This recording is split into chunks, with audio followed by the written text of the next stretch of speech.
Une petite astuce pour vous montrer comment je fais pour conserver mes fraises au congèle. Alors, vous allez voir, hein, c'est très simple. La première chose que je fais, c'est de retirer la calice. C'est la partie verte qui est entre le pédoncule et la fraise. Donc c'est ça la calice. Donc je l'enlève, voilà, comme ça. Et ensuite, ce que je fais, c'est que je mets ça sur une plaque et je la mets à sécher. Voilà, je continue et je vous montre après. J'ai fini de tout éplucher, vous voyez, tout est là.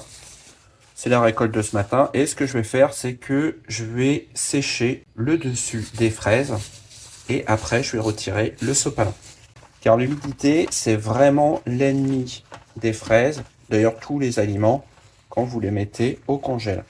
C'est vraiment important de tapoter, d'enlever l'excédent d'humidité. Et après, ce que je vais faire, c'est que je vais enlever les sopalins. Mes fraises sont prêtes à être congelées, mais par contre, attention, il ne faut pas les mettre n'importe où et n'importe comment dans le congélateur. Dans mon congélateur, qui est un congélateur à tiroir, vous avez ici, dans le haut du congélateur, un tiroir qui s'appelle Super Freeze.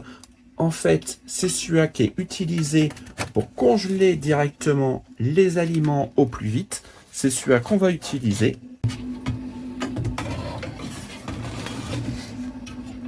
Ce bouton-là vous permet d'accélérer la congélation. Je l'ai aussi sur mon congélateur à tiroir. Et nous, on se revoit dans 24 heures. On est 24 heures plus tard. Les fraises sont bien surgelées. Regardez, hop, elles ne collent même pas à la plaque. Et moi, ce que je vais faire, c'est que je vais les mettre dans un sac plastique, comme celui-ci. Donc ça, c'est la récolte que j'ai fait cette semaine.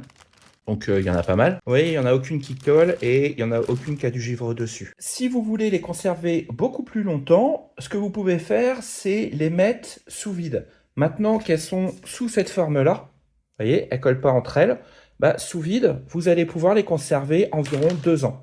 J'espère que la vidéo va vous servir et moi je vous dis à très bientôt dans une autre vidéo.